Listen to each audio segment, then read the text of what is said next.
Hey everyone, how's it going? Josh Shepard here, Principal Threat Hunter at RADICL, and welcome to the inaugural edition of the Threat Hunters Corner.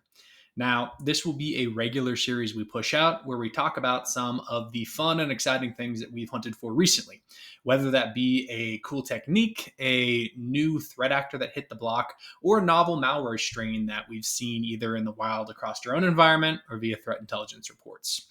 Now, the hope for this series is that you could use some of the things we talk about to really kind of kickstart your own threat hunting program.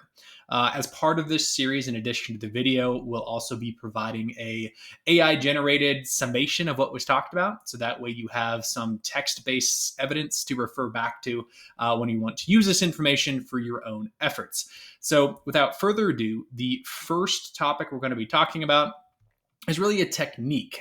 This technique is beloved by pretty much every echelon of threat actor, from your most sophisticated nation state tier actors like APT41 out of China to your e-crime ransomware operators like Black Cat and Alfie, all the way down to your script kiddies slinging bits and bytes out of their basement. And this particular technique is T1543, create or modify system processes. You guessed it, we're talking services. Now, when we say services, we're being very operating system inclusive. So we're talking our Windows services, we're talking our systemd services on the Linux side of the house, and then we're even including our special friends over at Apple who can't agree to use the same terminology as everyone else. So they have their launch agents and launch daemons. Now, let's start with why threat actors love these system level processes, right? This idea of a service.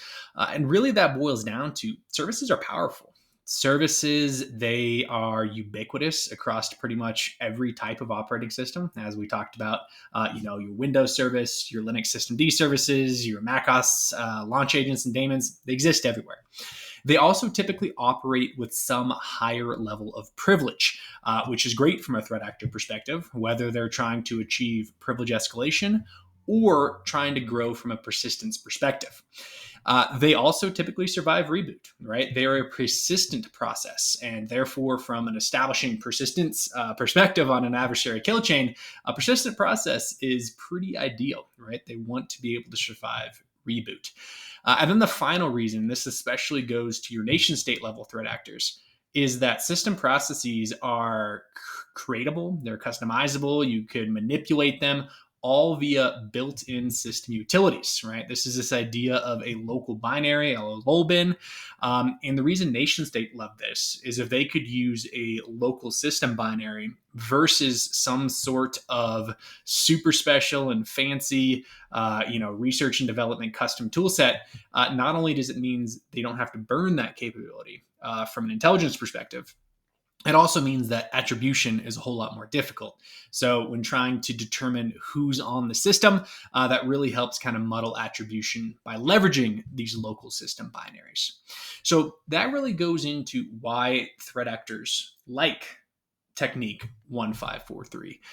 Let's talk about some of the ways that we can detect that behavior and really hunt for that behavior, right?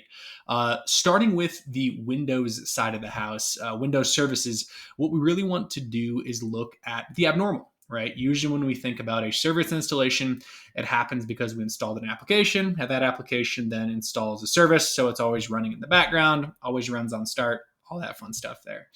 So let's figure out ways that threat actors can create service that bypass that typical flow, right? And so what we're looking at here is going to be command line creation using system utilities of services, right? So Windows has a whole host of different LOL bins that are just built into the operating system to create and modify services.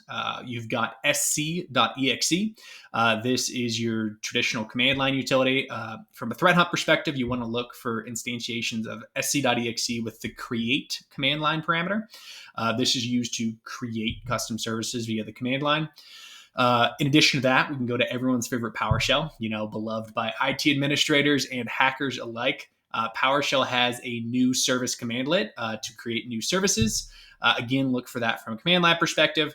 And then finally, we can actually look at the .NET framework as well, where they have this install util.exe binary. Same idea, you could use that to install a service on the Windows environment.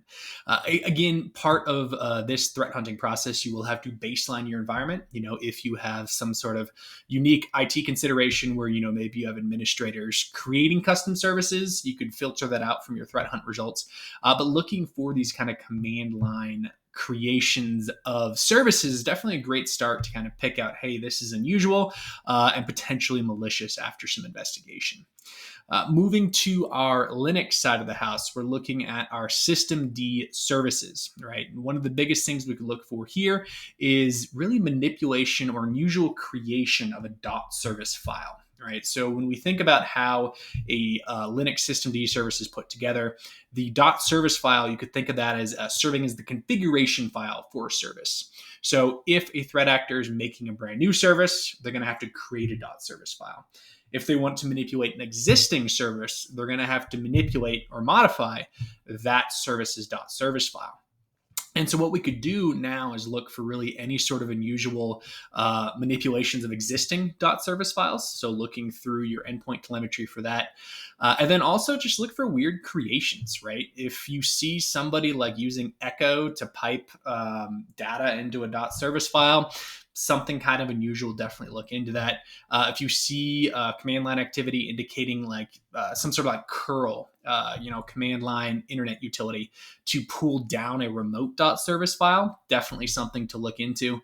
So yeah, really we're looking at this either modification of existing .service files or the unusual creation of a net new service file. This is kind of a good really jump point to kick off your threat hunt for your systemd service creation, especially those that could be suspicious and indicative of something malicious going on.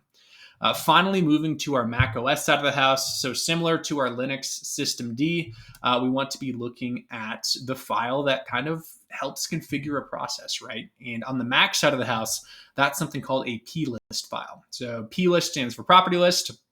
You can find it on the operating system as a .plist. This has a lot of similar characteristics to the .service file for a systemd service. And so we're going to follow a lot of the same kind of approach to attempting to find evil, right? And hunting for potentially malicious activities. So we want to look for unusual modification of existing plist files. So looking for unusual instantiations of something like plist-buddy, which is a system utility to modify plist files. You could also look for unusual plist creation, right? Again, looking at that echo and then looking at curl to really kind of just see unusual, creations of new plist files.